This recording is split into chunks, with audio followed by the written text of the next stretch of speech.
Welcome to Global Village. Today is a special day. We're airing from Brooks, Medicine Hat College, Brooks campus. And we are very honored to have two beautiful ladies here. And thank you very much for joining us to Global Village program today. Saida from the Somali community in Brooks, Vice President.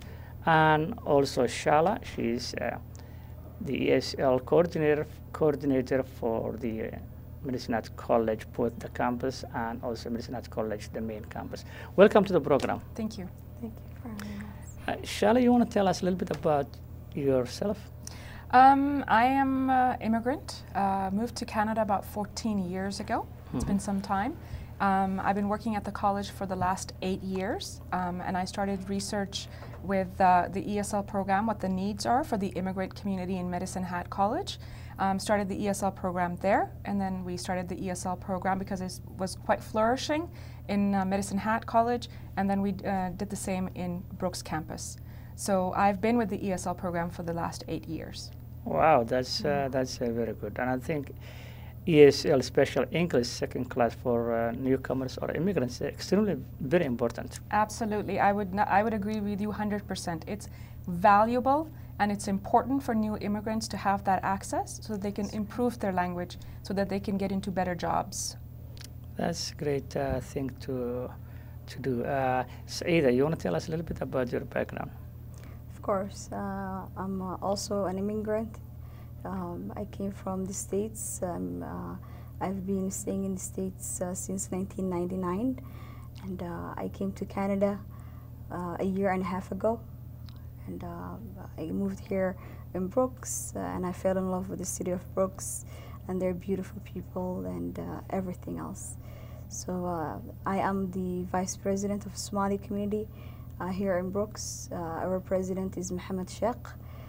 We have a group of Somalis, youth included, elders included, and we're a nonprofit organization, and our aim is to integrate with the Canadian culture and to make both cultures, the Somalis and the Canadian culture, understood well, and to make it facilitate and to integrate. Yeah. Okay, no, that's a great thing to do, and I hope you guys will succeed with your intent of the program that you just mentioned. It's important for immigrants, whether they are Somalis or other immigrants in general, to immigrate to the mainstream Canadians. That's the way you probably be able to survive. That's right. And that's important for people to get involved with other communities in large. Yeah. And I think Shala will be someone might be able to light up that one too. Yes.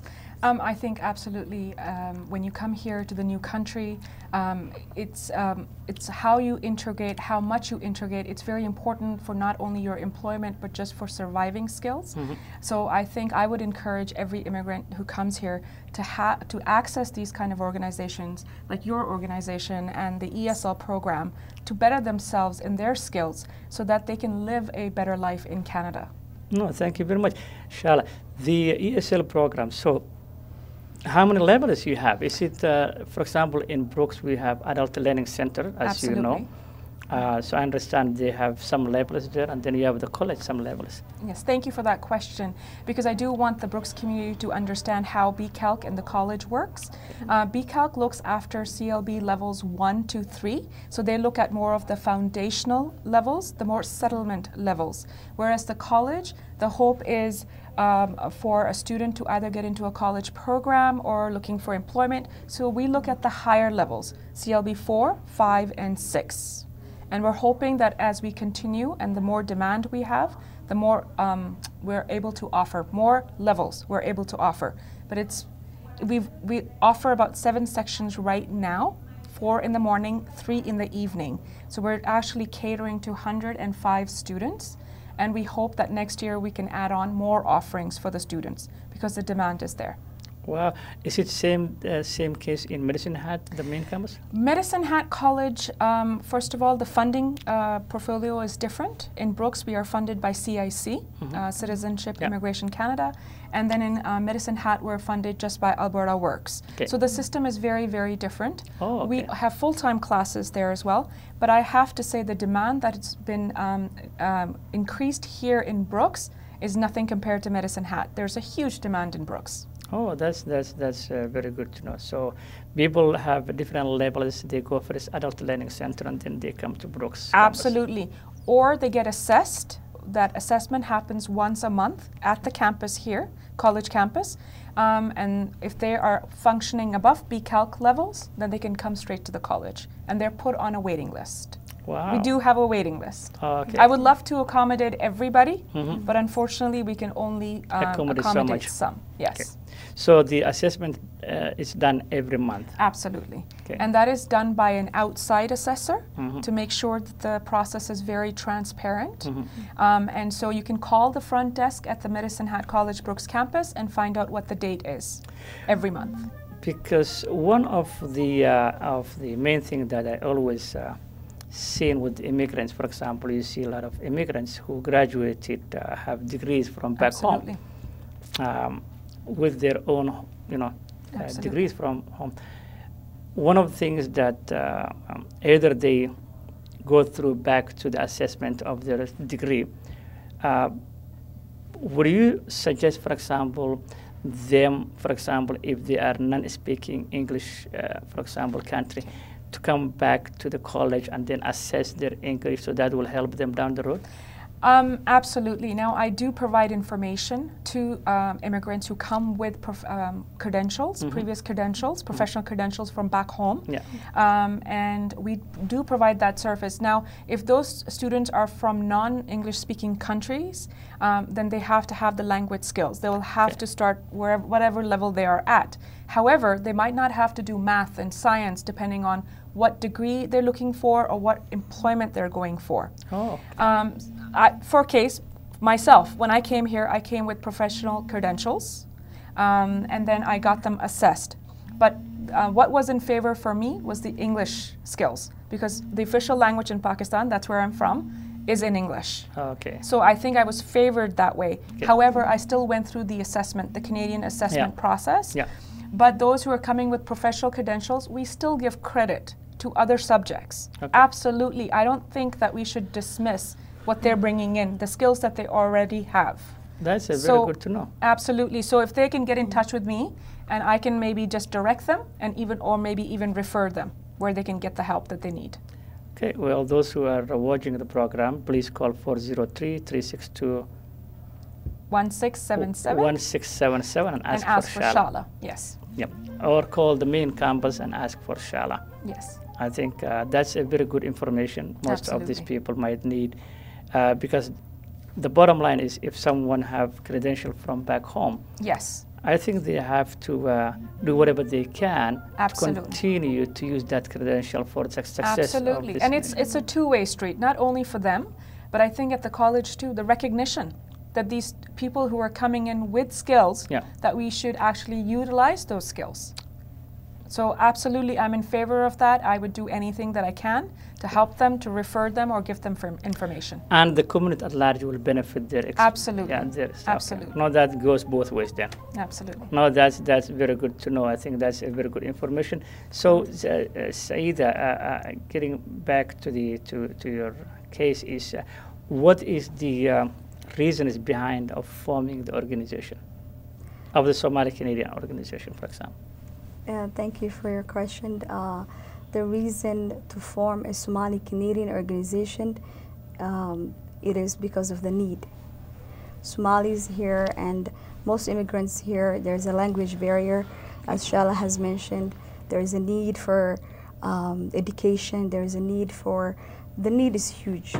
There's a need for medical interpreting. There's a need for translating documents. There's a need, so the need was very huge. There's a need for them to understand the rules and regulations of Canadian life, and for them to understand that, okay, you came here, for a better life. Here's the rules. Here's the regulations. Here's what to do.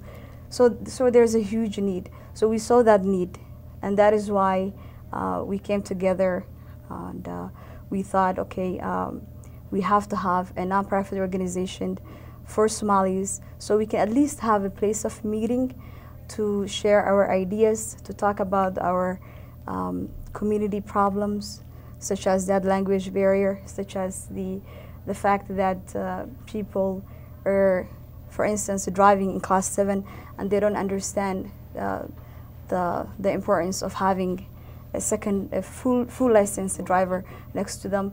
So there's a lot of awareness that's needed. There's a lot of awareness, and they cannot have awareness because of the language barrier. So we're there to facilitate. We're there to connect them to resources. The ESL program, the PCOC, that Shala and other wonderful people are heading, for us to connect them to BCIS and the things that they do, for us to connect them to SPEC and the things that they do, and for us to be the first help for them in terms of understanding their problem, because we're from the same culture. We know where their pain is coming from, where their problem is coming from. So that is why Somali Canadian Community Association here in Brooks was needed so badly, and that is why we have created one. Yeah, but the one of the issue of the program is, for example, of the idea of building an organization. Yes. Also needs to have a partner with other organizations. Yes. To build capacity building for those who doesn't understand what the organization is all about. There is a misconception of people might think that, you know what, you creating an organization for a personal benefit. Mm-hmm. That's the myth of most of the immigrants. People might think that, you know what, because these guys wanted to make money out of the organization. Mm-hmm. So that's a huge issue when it comes to capacity building for those people who doesn't understand how the real world works. Yeah. Different from back home mentality. If somebody wants to make money, yes, organization is taxpayers' money. So it's not the idea is not to make money. The idea is to help someone.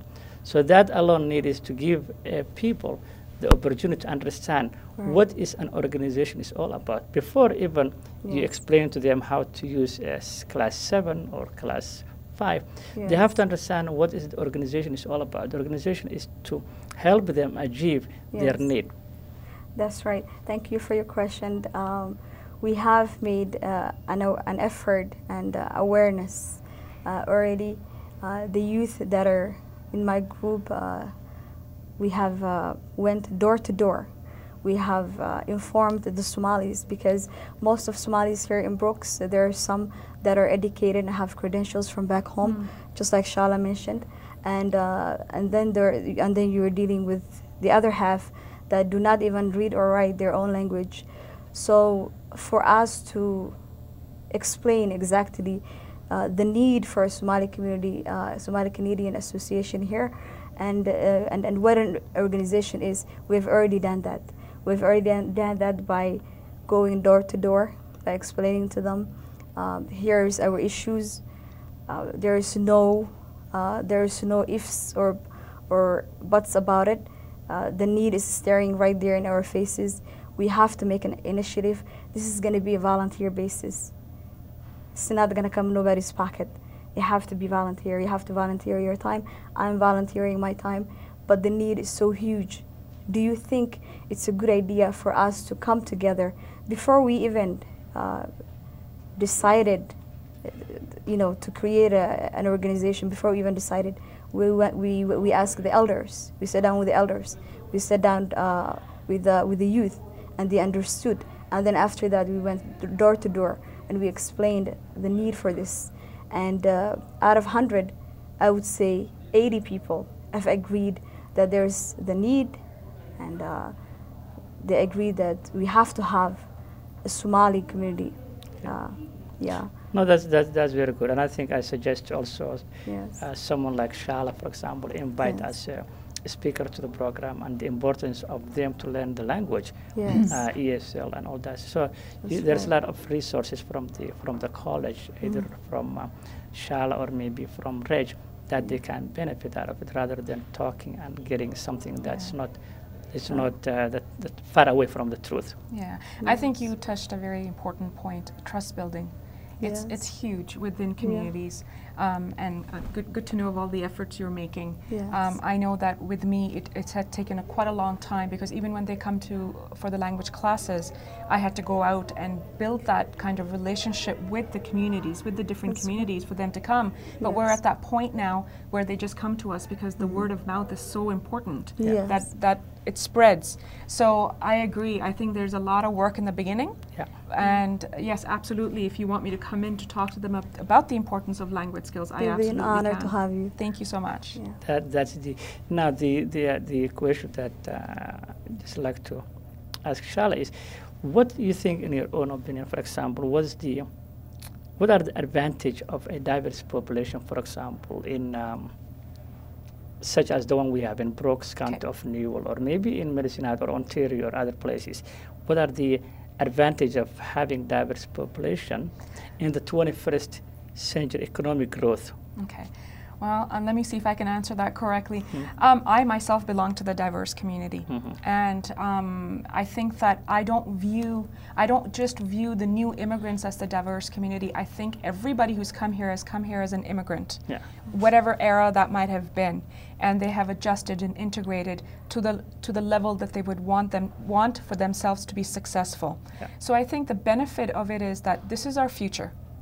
And if we don't embrace our future, then we're going to have issues. And there's going to be communities that are going to be siloed, that are going to be their own communities and not interacting and intermingling. So I think the sooner that we accept the fact that our communities are diverse, be it Brooks, be it Medicine Hat, or be it a very rural place, I think that the better our relationship among each other would be. So absolutely, I think it's benefit for, and it again, like I said, it goes both ways. Not only for them to accept us, the ones who've been living here in Brooks for a long time or Medicine Hat, but for us to actually connect with them as well. And I guess this one platform is one in which we're doing so.